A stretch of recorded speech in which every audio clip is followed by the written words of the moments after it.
Welcome to Perfect Organism, the Alien Saga podcast. I'm your host, Jamie Prater, and I'm joined by my co-host, Patrick Green, here in the wreckage of the USCSS Maginot on the Hilton Bayfront lawn at beautiful San Diego Comic-Con. And we're joined by two of the stars of FX's Alien Earth, Sydney Chandler and Babou Ceesay. Thank you so much for being here. Thank you. Thanks for having us. Thank you. And to jump right into this, you join a legacy of female characters in an incredible universe. How does that inform your performance of Wendy? Oh, I've been a fan for a really long time, and so it's initially quite terrifying. You can't recreate Alien. You can't recreate these characters. But one thing that I think Noah really grasped onto and that I channeled is just the rational strength of these characters. It is one foot in front of the other. Regardless if that's taking place, in space or on Earth, it's the only way to go. And for me, jumping into something so large and something that I love as a sci-fi fan so much, it was one foot in front of the other. And so I took a lot of inspiration from the original film for that purpose. It gave me the bravery to be able to find Wendy, and in turn, the way that Noah has written Wendy, it also gave me the bravery to be able to jump into it. So I just hope, I hope people enjoy it. I really fell in love with being able to play a character who is more brave than me. Yeah. She taught me a lot, and way cooler too. Yeah. Yeah. Thank you. That's awesome. Yeah. So, Babou, I have a question for you. You're playing a cyborg in this, which is a totally new class of character in the Alien franchise. Can you tell us a little bit about how you balanced kind of where the man ended and the robotic began? Like, how did that inform your character? Morrow has a line in it where he says something along the lines of, "I'm the worst parts of a man." So that I took that as a jumping off point, to really try and figure out, like, okay, so what does he feel about himself as a human being? I also did a bit of research online and found this artist who's colorblind, who is a cyborg. He considers himself a modern-day cyborg because he has an addition to the base of his skull that comes out the front, which vibrates, and through sound in his head, he's able to see color. Wow. And when he was talking, incredible documentary on him, he was explaining that he feels more than human, and it gives him something extra. So that's where I kind of went down. And I think the battle between the two sides is that the human side can sometimes be seen as weak, whether it's because of emotions or, lack of rationality, as you're saying. So yeah, I just tried to see, okay, which one is more dominant at which point? Is he right-handed or left-handed right now? Yeah. My question for you, Babou, is in terms of your performance of Morrow. Yeah. You're performing with your eyes, with your body, with your intensity. How did you come to that decision as an actor to embody Morrow that way? When I first read it, I was blown away by Noah's creation. I just felt there was something very purposeful, simple, and direct about him. He was efficient. And I remember way back, I studied in drama school, Oxford School of Drama, and I remember being told that, watch animals, because animals will do precisely what they need to do to get to where they need to get to. And they don't waste energy. Humans do things that seem superfluous, but we're also being efficient, actually, in our own way. So in the end, I thought, right, if Morrow wants to do absolutely what needs to happen in the most direct, efficient way possible, how's he going to do that? And it kept me in a box to some extent. It doesn't always stay that way. Of course, there's 8 episodes, to play with. But yeah, and there's a part of him that wants to be more machine. Yeah. Fantastic. Be less human. Yeah. Mm-hmm. So, Sydney, Wendy, speaking of new types of characters, is something very, very new for the Alien universe, in that she's a hybrid. So can you tell us a little bit about what that means and about how you kind of brought that character to life? Yeah, so it's, she's a first taste at immortality, human consciousness put into a synthetic body. And with that, it was interesting trying to prepare for a character like this, because there's nothing to research, there's, it's a blank page.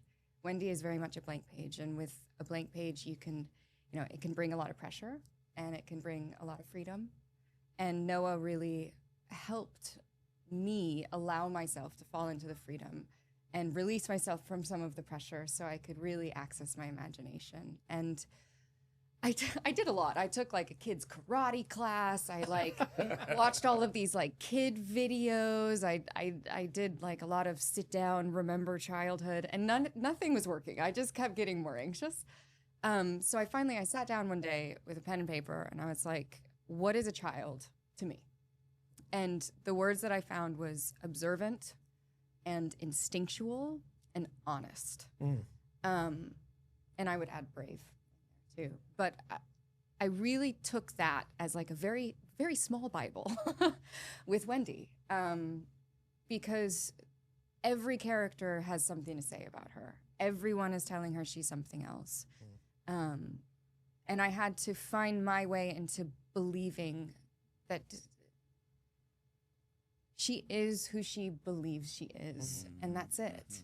And it doesn't bother her. It can't bother her that other people disagree. And so that really helped me to almost simplify and find what inspires me from watching children and seeing children out in the world. And I talked to Noah about that a lot too. And he said, one of the reasons why he wanted to explore children is it's kind of an overlooked group as far as seeing how dynamic and layered and brave and, again, so observant, because they haven't found their identities yet. So they're exploring all aspects of life, before we become adults and turn to stone. So, yeah, that was my very long answer. No, it's wonderful. It's wonderful. Could go on and on about her, but yeah. Cool. Question for both of you guys, in terms of tone, the Alien universe has a very specific tone to it. Of course, most of the time it's set in space or on a dark planet. What surprised you about the tone of Alien Earth that set itself apart from the others?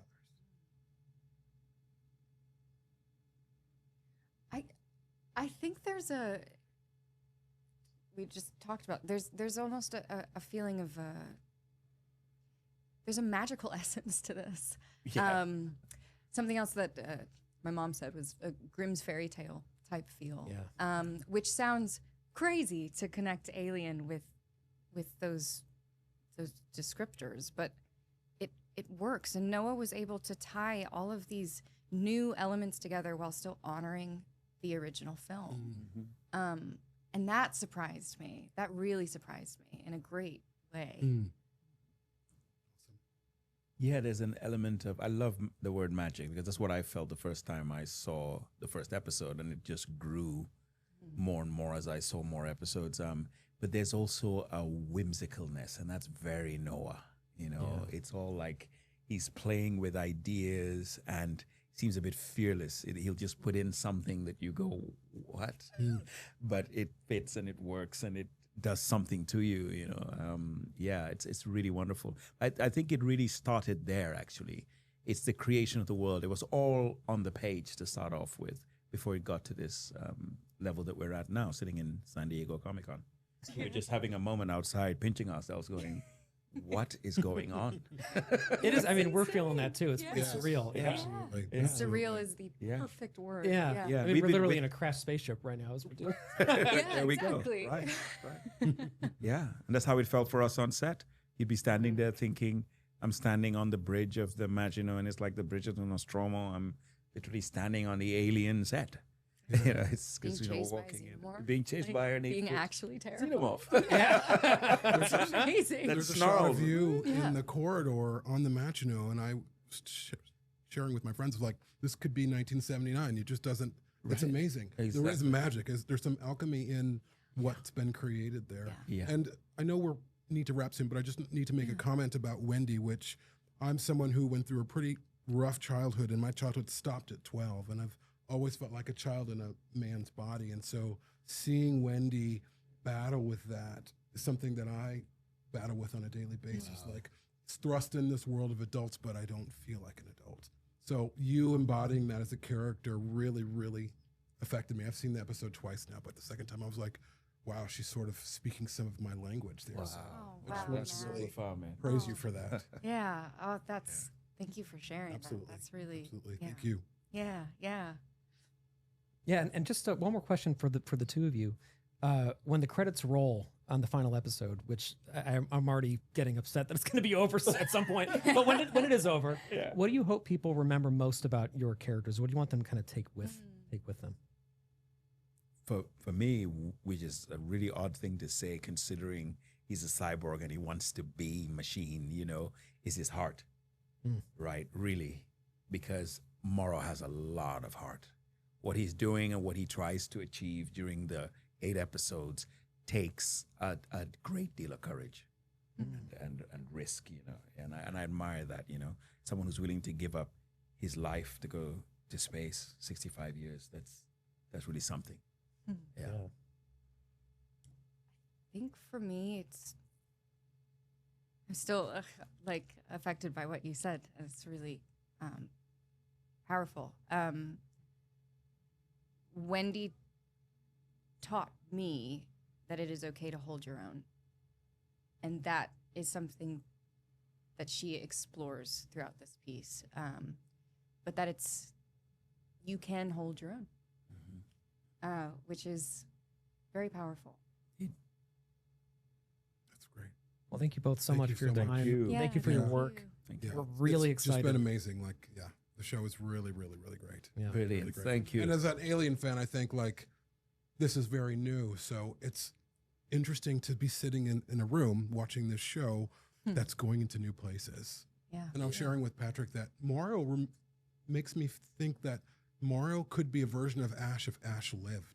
Yeah. If Ash crashed within his Right. you know. Indeed. So, Indeed. it's very interesting. There's a lot there, and in fact, I looked at Ash and looked at where that went to really understand, Yeah. that Yeah. determination. It's extraordinary. Yeah, absolutely. The love number that. of theories the two of us have about Morrow right now, Yeah. off. Like my wife and I stayed up till like 2 a.m, being like, "Well, what if this? What if this? What if this?" Like we are so intrigued to see what's really going on. Oh, brilliant! And, I and look forward to you see what's going on Yeah. more We have and no more. idea. So thank you so much. Yes, thank you so much. Awesome. Thank you. Thank We really you guys. appreciate it. Yeah. Brilliant. Yeah. Thanks for your work as well. We appreciate it. Absolutely. Awesome. Awesome. All right.